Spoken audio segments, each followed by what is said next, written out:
Good evening. This October the 1st, 2024 Board of Aldermen meeting is hereby called to order. I would ask Alderwoman Pat Hamilton to lead us in invocation, and I'll lead in the Pledge of Allegiance. Please stand. Please join me in prayer. Dear Father in heaven, we come to meet tonight to discuss the business of the city. We thank you, dear Lord, for the beautiful day that we've enjoyed. And dear Lord, we especially appreciate this new year that we've started today, the fiscal year of our city. And Father, as we look back, we're so thankful for what has been accomplished this past year. And we ask your guidance on the new coming year, dear God, that we may also be able to accomplish a lot of good things for our city. Dear Father, bless this meeting tonight. Give us the wisdom that we need in the decisions that we make, and guide our mayor. This we ask in Christ's name. Amen. Amen. Salute. I pledge allegiance to the flag of the United States of America and to the republic for which it stands, one nation, under God, indivisible, with liberty and justice for all. Please be seated. Ms. Stewart, would you conduct roll call? Aldridge. Here. Collins. Here. Dickerson. Here. Earhart. Here. Hamilton. Here. Henderson. Here. Wallace. Thank you, Ms. Stewart. All present. Obviously, a quorum is established. Just a reminder for the board, myself, and anyone else that may speak tonight. This is being live streamed on YouTube and also archived for later playback on YouTube. And those of us with microphones, please remember to have the green light lit as you speak. Board, you have before you the September the 17th, 2024 minutes from our regular meeting. Any questions on those minutes or any motions? Motion to approve. Ms. Hamilton, motion to approve. Is there a second? Second, Mr. Wallace. Any discussion? All in favor? Aye. All opposed? Motion carries. Minutes approved as is.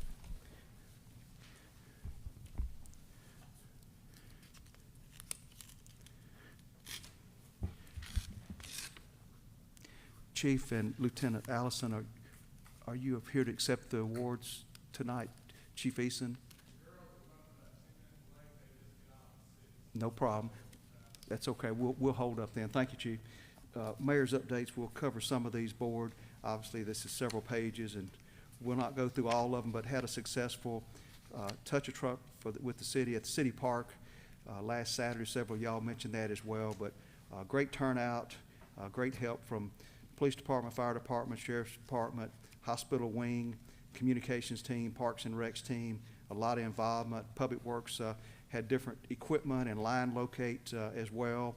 So I think it was a great event. Operational updates, you see general services.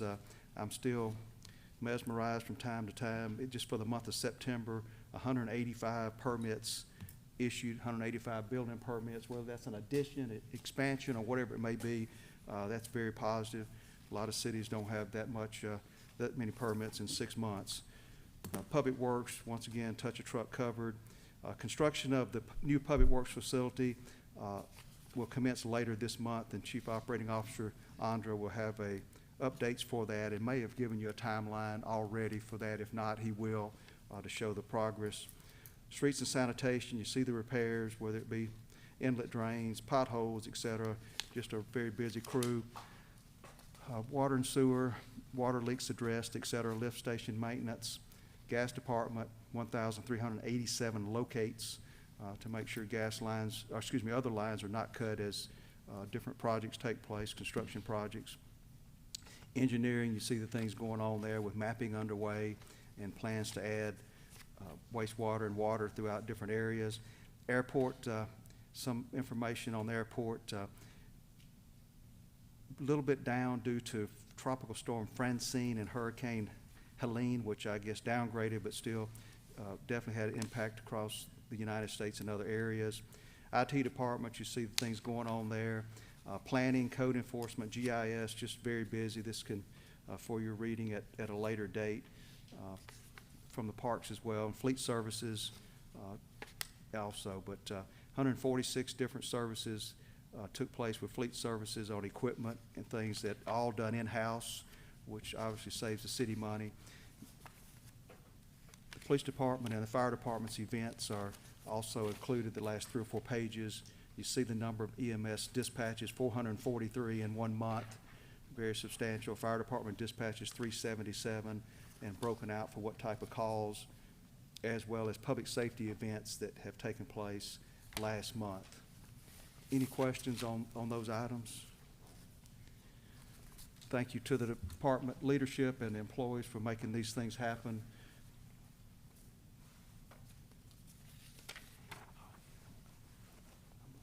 Transition over here.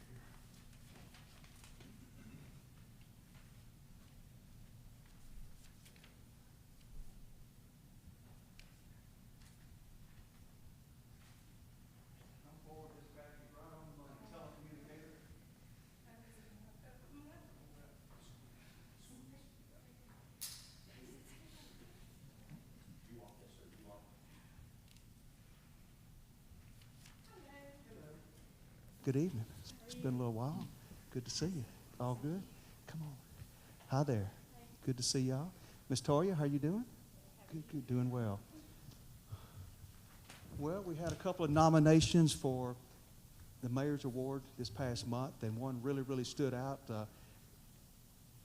Very critical and very touching, submitted by Lieutenant Toya Allison. On August the 24th, Claudia received a 911 call. No one would speak and eventually hung up on her. Claudia called the number back. Someone answered, but then they hung up. There were several 911 calls, and the caller would hang up. Tammy answered one of the calls and could hear breathing. She asked the caller to push a button if she could hear her. The caller pushed the button, and in the meantime, Tammy was sending the caller text messages to see if she would answer the text. They pinged the phone, and it pinged to a specific address. Tammy stayed on the phone while Christy dispatched officers to the address. Officers made the scene. Tammy was still on the phone with the caller. Tammy could hear the officers knocking on the door and ringing the doorbell. Tammy asked the caller if she would go to the door. However, the caller would not answer. Tammy then asked the caller to push a button on the phone if she could not make it to the door. The caller pushed the button, indicating that she could not get to the door. This information was relayed to the responding officers. The officer advised dispatch that the door was open and they were making entry. Once inside, the officer requested EMS to make the scene for a female. Fire and EMS was dispatched. First 911 call came in at 16:19 hours. Officers were on the scene at 17:09. Fire and EMS were dispatched at 17:15 and made the scene at 17:21. It was determined that the female was having a stroke, and we have heard that it appears she is going to have full recovery, which is awesome, blessing. And Toya says, I just want to let you know what a great job the ladies did. They worked as a team and used resources to determine where the caller was located. And Tammy did a great job staying on the phone and having the caller push the buttons to answer her questions since she couldn't answer verbally. Toya goes on to say, I'm very proud of the job this shift done. Dispatchers working that day were Tammy McAllister, Christy Bryant, Claudia Morales, and Trinity Bond. The officers were John Turner and Norma Sanchez. So thank you very much. It means a lot to the city, but probably not near as much as it means to this lady and her family. So thank y'all for a job well done. And with that, I'd like to offer you an envelope with cash in it for your above and beyond. It's just a token because nothing could replace the life or have the value of the life, so thank you very much. Would y'all like to say anything? Thank you all for honoring us this way. I'd like to just thank the board and you, Mayor Adams, and our administration and fire, and Lieutenant Toya Allison for giving us the resources that we need, to have the equipment we need, and the programs we need, and the training we need to get our jobs done. Well, that's a hot seat. I know just enough about that seat to be dangerous, and it's like anything can come in on any call. You never know what's going to happen, so you better be prepared. So, job well done. That's okay. I know Toya wouldn't let y'all leave on time. Thank you very much. Thank you very much. Do one picture.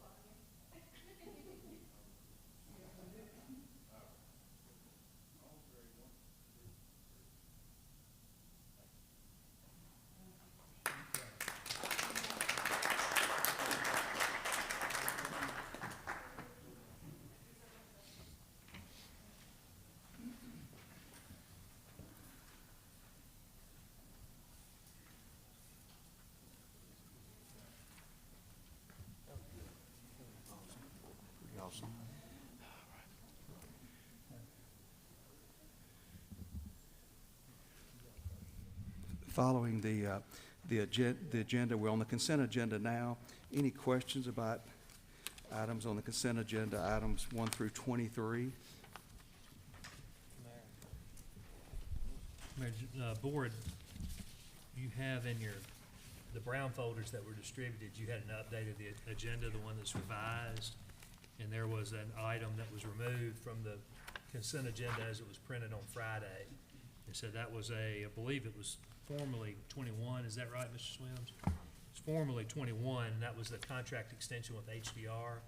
And I think engineering is working on getting some clarification on how that actually needs to read, but I just wanted to be sure the board understood that the agenda that was in your packet on Friday has one more item that has since been removed. So if the consent agenda is approved as presented, Mayor, it would be without that item that was removed, just these 22 items that remain. Thank you, Mr. Dye. Items 1 through 22 instead of 23, with the item removed that Mr. Dye is speaking of. Questions or motions? Motion to approve this Mr. time. Collins, motion to approve. Is there a second? Second, Ms. Henderson. Any discussion?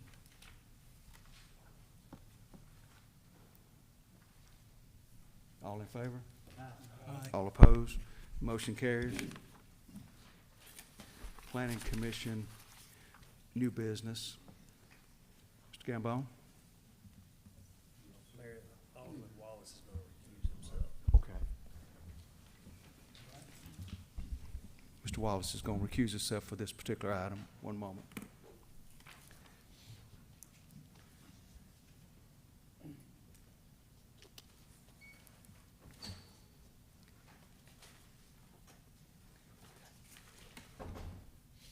Yes, sir. This is a public hearing for the board to consider taking action or making a motion to declare property to be a menace to public health and safety and directing us to clean it, whether that be with staff or contract labor. Our subject property is 8515 West Sandage Road. This is FedEx Lane, and this is West Sandage Road. This is the large Sephora warehouse. And we have a situation where there were two separate parcels, one out here, and this is the flag lot. And both at this date have been mowed, and this shows you the front, the out parcel area, but it's not yet completely cleaned up. You can see that the mowing's been done, but there's still some debris, junk building, and you can see some of the debris strewn about. Since progress has been made and the property owners have indicated it's just going to take them a little bit more time to clean up the property. I guess they couldn't quite get in here because it was a little bit too wet. So what staff might suggest is that you would maybe table this until the January 7th meeting to give them the rest of the year to finish off the cleanup. Mr. Gambone, having visited that site, they have absolutely made extremely good progress. I've been a couple of times. I've been on site, and you would not have recognized it from this picture. I know there's some trash left in this metal building left, but they have made a lot of headway. Whatever the board would like to do, I don't know if you want to go to December or January, but probably another good day's work on that property. It'd be where it needs to be, I think. Mayor, I have one question. Per the staff, does that include having to clean up the metal building and the truck, or? Yes, sir. You could see there's a truck in the background there that's going to be removed from the site. A metal building's going to be removed, and then all the debris that's strewn out would also be removed. But those need to come out, right? Yes, sir. Okay. Or be the metal building, I suppose, could be spruced up or rehabbed in some way. Yeah, you know, I didn't know what the requirement was gonna be Right. on that. but cleaned up sufficient that it does not constitute a nuisance or a health menace. At worst, I think we should extend it a little bit. Yep. Maybe a month or next meeting, and just let them, because they have made a lot of progress on it. And I wasn't with you, but I understand the board dealt with this property a decade ago or thereabout and ordered some cleanup of a home. But again, you're right, a lot of progress. Personally, I would think if it went a full month, they ought to be able to get the rest of it up out of there within a month. What would the first If you've got November 5th as the first meeting in November, if the board wanted 2 months, that would be the first meeting in December, which would be the 3rd. With this being the first, you'd have 2 full months, or if you wanted 1 month, it's just, in the board's discretion as to how long to table it. I'll make a motion to table it to that date, November fifth. Motion is to table to November the 5th. Is there a second? Second. Second, Mr. Earhart. All in favor? All opposed? Motion carries.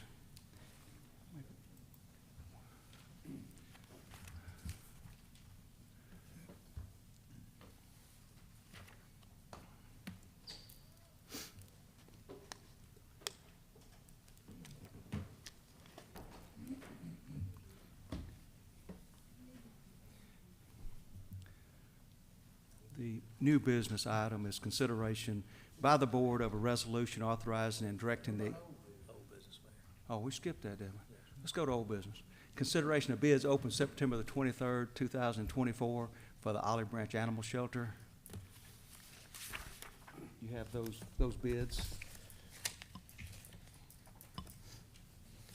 If you haven't seen it, Mr. Andres sent some details on the new shelter, the size of it and what all is included in it. Appreciate sending that out today. You bet. And Mayor, there were 11 bids for this project, which is extremely strong participation.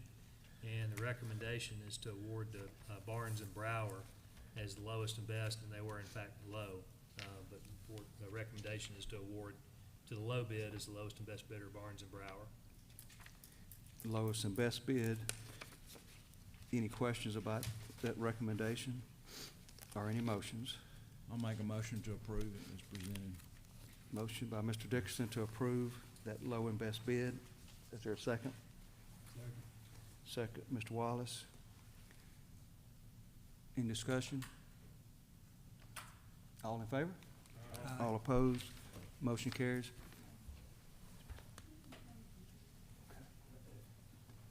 Mr. Stout? Mr. Stout? Yes. Could you help Alderwoman Hamilton with her monitor, please? Can maybe see if her monitor.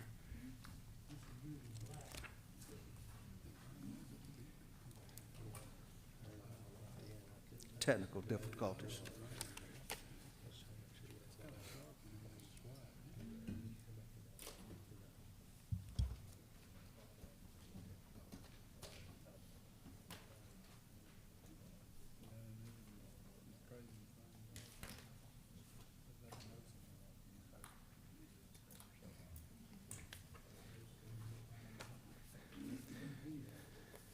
Thank you, Mr. Stout. Now, new business. Consideration of resolution authorizing and directing the issuance of GO bonds. Board, this is basically, not basically, it is for our parks improvement, and this is made possible by the 1% hotel motel tourism tax that our residents voted almost 91% for. This $3.6 million would give us 2 new soccer fields at the George Harrison Soccer Complex, complete lights in the works, 2 practice fields there as well, plus restroom facility, and a much-needed 405 parking spaces at that facility is what this would give us. So asking for approval to request issuance of those bonds specifically for those items. That's right, Mayor. And as you noted, the debt service would be paid with the proceeds of that 1% sales tax. So it is specific to that sales tax for the hotel motel, 1%. Does that mean we're relocating our bull riding arena? Means we're gonna have to relocate the bull riding arena. But this is just the next step in the process, and there will be one more following this. This allows the process to continue, and then you would have an award resolution after, the city goes forward with the next steps. But tonight's just that resolution authorizing and directing the issuance, and it's recommended that this be approved. I believe our residents will be very pleased. It's the first large project we've had, since that referendum was approved last year. And they can see a direct result, of those bonds, and that's being paid by tourists and guests coming through our city, staying at hotels and motels versus paid by local tax dollars, which is certainly a plus. I'll make a motion to approve this request. Motion to approve by Alderman Earhart. Is there a second? Second by Alderwoman Henderson. Any discussion? All in favor? Aye. All opposed? Motion carries. Next item is consideration of amendment to the ordinance regulating fireworks. You see a memo dated August the 2nd from Honorable Brian Dye. Basically, I know this is not news to anyone, but this is a situation to where our ordinance and reality are not linked. They're totally opposite. We say we allow no fireworks to be shot in the city of Olive Branch, but we all know fireworks are shot. We have maybe a half a dozen fireworks stands that sell fireworks. Based on a conditional use permit, if they were outlawed today, those facilities would still be able to operate for the duration of their term, whether they have 5 years left or 10 years left or whatever it may be. So we have residents, I know we all have calls, and some want zero fireworks. They don't want any fireworks shot, period. And others won't let them shoot it, all they want to shoot it. But the more calls I have, or the most calls I have, are from people that say, I don't mind them shooting fireworks, people shooting fireworks, but why are they shooting 2 weeks before, 3 o'clock in the morning? Why are they shooting 2 weeks after? So this is a way to put the policy or the ordinance in line with reality, and then we would allow fireworks to be shot 2 days before the holiday, and 2 days after the holiday, and that's it. And they'd have to stop shooting fireworks at 10 p.m. on those dates, other than New Year's Eve, because a lot of people want to shoot their fireworks at midnight, so they could shoot them until 12:15 a.m. on New Year's Day. And I see Chief Cox is here. I've talked to the police department and got input from them as well as the fire department, and it gives those groups a lot more capability to do their jobs. Instead of fireworks being shot all over the city, they can say these are the only days they're allowed. Right now, if fireworks are shot and they get a phone call, if it's 2 o'clock in the morning and they go there, then most likely the person's going to say, well, they're shooting them 3 streets over or 2 streets over. Go ask them as well. So this would at least fine-tune our ordinance and let people celebrate Independence Day by shooting fireworks, celebrate Christmas holiday and New Year's Eve, but have some hours that stop it before most people retire for the night, instead of it going on to 1 and 2 o'clock in the morning. How does this affect the fireworks stands? It doesn't affect their schedule. They don't get to start selling prior to that? No, their schedule stays the same. And they've been noticed on this. I think our ordinance requires we give them 30 days. It does, yes, 30 sir. days notice. They've all been sent letters, and I've received feedback from them, and they're supportive. The ones I spoke to are supportive of this because, again, they think that people should be allowed to celebrate Independence Day mainly and New Year's Eve, and I see no downside to them, but I also see a positive side to our citizens that they know 10 o'clock, it needs to stop. And then the police can get those phone calls and deal with it a lot easier than everybody's just shooting fireworks all across the city. And if we had 0 fireworks allowed and 0 fireworks stands, which is, we can't based on the conditional use permits, trust me, if they were outlawed in this whole state, people would go straight to Arkansas or Tennessee. People shoot fireworks. They're gonna find a way to get them, and they're gonna bring them in and shoot them. That's just a reality. So this gives us some controls so we can better deal with it. Didn't last year or something, we tightened down when they have to take down the tents, and all that for a short period of time. Yep, Yes, sir, Maybe you a did. shorter period of time. That's right. Even when they put them up. I think that's section 3A. We did. We did, Yeah, yep. when they keep leaving tents up there. That's correct. I know we addressed that. Yep. You did. It's- Even maybe, no, maybe 10 days before. Basically, two days before it looks like. No, And no, Section, you start selling it. well, it's section 3A deals with the temporary structures and the time period in which they can erect those structures. And then the sales periods are, bear with me. basically, it's 2 weeks before the holiday and 14 days after, I believe, Mr. Dye. I can't remember, I know it was tight in time, so some of them left them up. All right. And the ordinance prior spoke to Independence Day, really, and New Year's Eve. It didn't speak to Christmas. The board may decide that you may or may not want Christmas in there. I mean, we've got July the 2nd, 3rd, that's 2 days before the 4th, and then July the 4th, and then July the 5th and 6th. That covers that holiday, basically only 5 days. December the 30th and 31st, 2 days before New Year's Day, January the 2nd, and then the 2nd and 3rd, that covers 5 days for that holiday.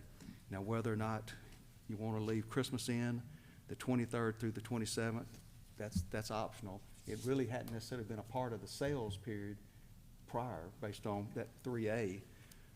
Some families seem to shoot fireworks Christmas holiday, and some don't. Mayor, I was gonna ask you this. I definitely like the consolidation of days, and we've, I think, done a good job with the tent erection and so forth in the past. And I hate to be the only killjoy, but I would like to ask my fellow board members how they felt.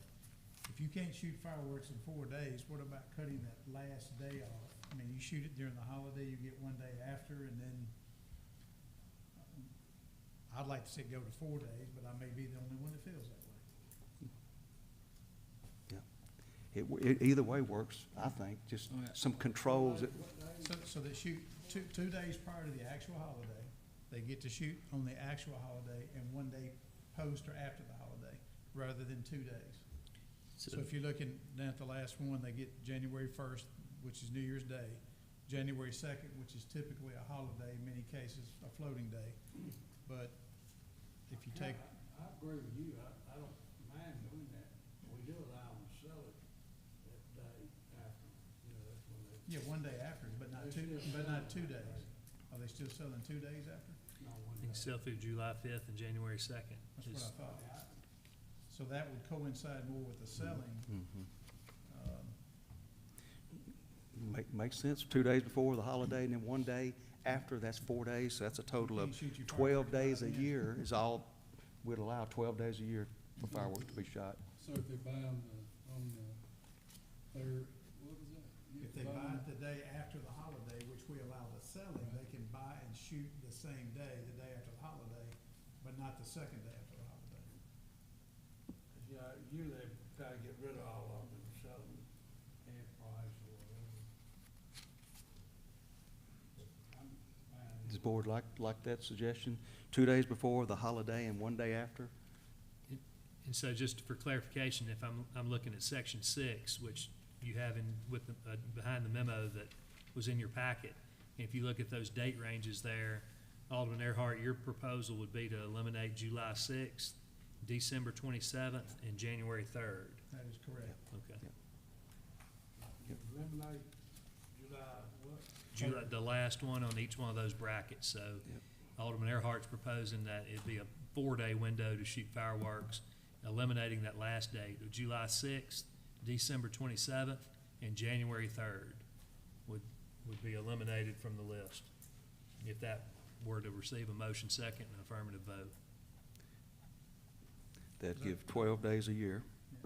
But I think all the excitement is typically prior to the holiday, obviously, Yeah. and then the holiday, and then they get a day, and we move on. Yep. So, Mayor, unless there's further discussion, I will tender that into a motion. I do like this memo, but I would make the motion to approve it with the elimination of July 6th, December 27th, and January 3rd. Very good. Motion on the table with the schedule in section 6, eliminating July 6th, 12/27, and January the 3rd. Is there a second? I'll second that. Alderwoman Hamilton, second. Mayor, I'll make a comment. I love fireworks as much as anybody in this city. I don't think this ordinance, as well as intended as it is gonna stop anybody from shooting fireworks. They started this year on Juneteenth, celebrating Juneteenth. Okay.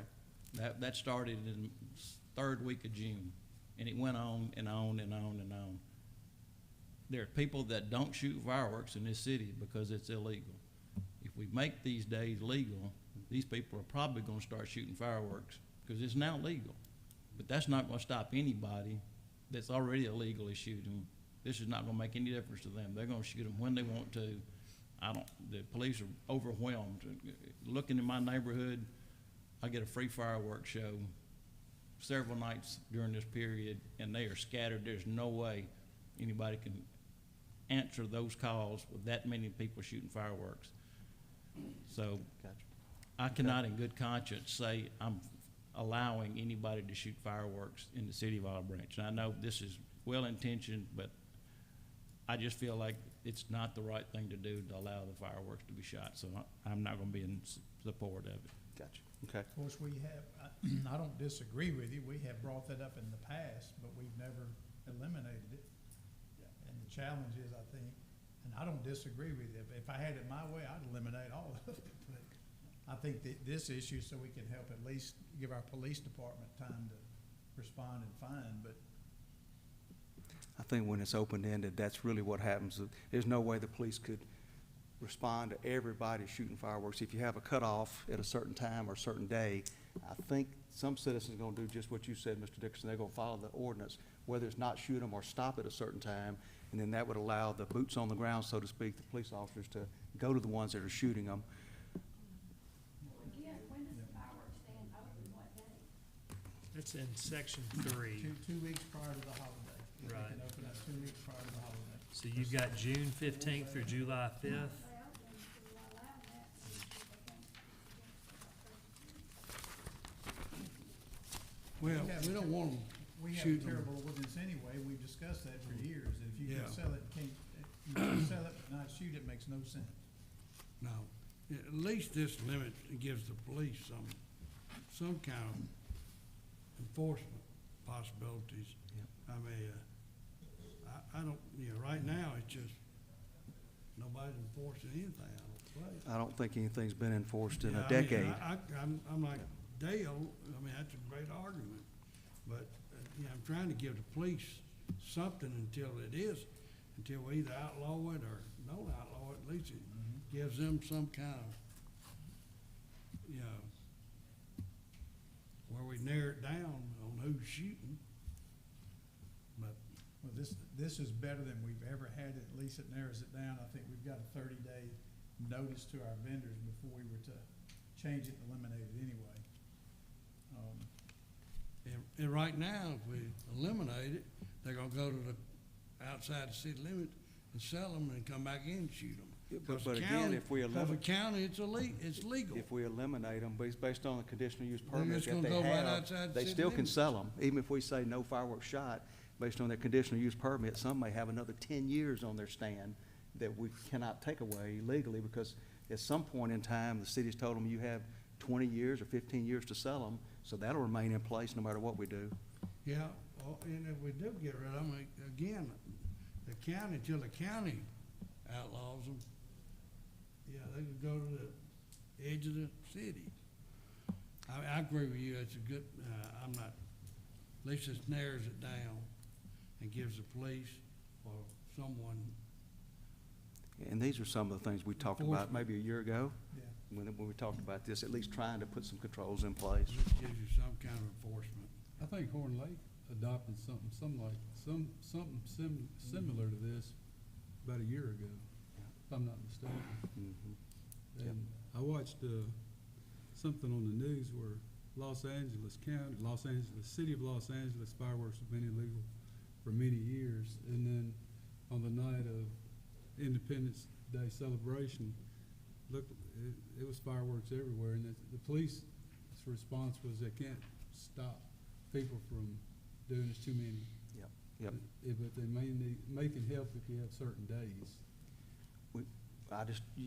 Y'all were here before I was here, but I just don't know of any time we've tried any parameters. At least this gives us a place to start. If it doesn't work, then we tweak it or toss it, but right now, it's really open-ended to the point to where, and I hate to stare at my police chief, but from their input and his command staff, they've had mission impossible, if I've heard right, trying to enforce something that's just unenforceable. At least this gives them some guidelines that people should go by. Well, I agree with Alderman Dickerson. Yet we've tried to eliminate this in the past and it's failed, so I think this is a step in the right direction. And I'll go ahead and let my motion stand as is. So, You have a motion. Motion. From Earhart, second by and Hamilton. a second by Hamilton. Yes. Any more discussion? Roll call vote, please, Ms. Stewart. Alphabetical's fine. Aldridge, Yes. Collins, Yes. Dickerson, No. Earhart, Yes. Hamilton, Yes. Henderson, Wallace. Yes. Motion carries. Next item, consideration of recommendation to approve expenditures in an amount not to exceed $20,000 for relocation of C-Spire fiber optic line along Highway 305 related to the Lick Creek Sewer Project. Mr. Swims? This was a late ad, everybody should have the memo in their packet that I had passed out. This is basically a part of where we're trying to bore under Highway 305 for the Lick Creek Sewer Project. We were about 9 feet deep, but we did hit or we got to where we knew we were gonna hit a C-Spire fiber optics line. So those are very expensive to relocate. We've met with them several times and tried to see if there's alternatives. There's really not. They're gonna have to splice the line.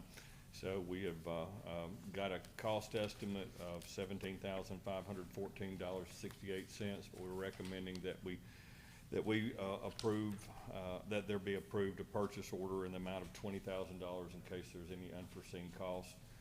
So we recommend this to help the project move forward. I'll be glad to answer any questions. Do we know if this is a working fiber? Yes, it is. So they're gonna have to take it down out of service? They're gonna take it down, but they're gonna designate the hours so that they're doing it at the time where they're gonna have the least impact. Okay. Yes, the positive side too is that project's moving forward. As you drive down 305 or Church Road, you can see where it's been cut to the west, and we're getting that expansion that's needed, so that's That's right. positive as well. In case the board has any questions about it, from a purchasing law standpoint, this is not construction because neither the city nor its contractor will be doing the work. C-Spire will do the work, and the city has authority to make the payment as a utility relocation assistance payment under specific state law that deals with relocation assistance. The line is constructed as it was permitted by MDOT to be constructed in the MDOT right of way. So I guess if it were a situation where the line were improperly installed, we might have a different scenario or set of facts to deal with. But if the line was constructed as permitted by MDOT, it's where it's supposed to be, then we as a city are responsible for paying for that relocation in order for our gravity sewer line to go through correctly. And the line was actually a little bit deeper than what we expected, so our line through there is about 9 feet deep. So I think that they were coming under Lick Creek, and I think that's the reason for the conflict, because they were trying to rise back up, and it was a fairly deep line at that point. I'll make a motion to approve. Motion to approve by Mr. Dickerson. Is there a second? Second by Ms. Aldridge. All in favor? All opposed? Motion carries. Is there a motion to leave regular session with the intentions of going into executive session for the items listed? Ms. Henderson, motion. Is there a second? Mr. Collins, second. Any discussion? All in favor? All opposed? We have out of regular session. Is there a motion to go into executive session to discuss personnel matter in the administration department, personnel matters in the ambulance department, personnel matter in the animal control department, personnel matters in the fire department, personnel matters in the gas maintenance department, personnel matters in the parks and recreation department, personnel matter in the public works department, personnel matter in the sanitation department, personnel matter in the street department, personnel matter in the water maintenance department, and acquisition of property discussion with City Attorney Brian Dye. Is there a motion to go into executive session to discuss those 11 items? So move. Motion by Earhart, second by Collins. All in favor? All opposed? We are in executive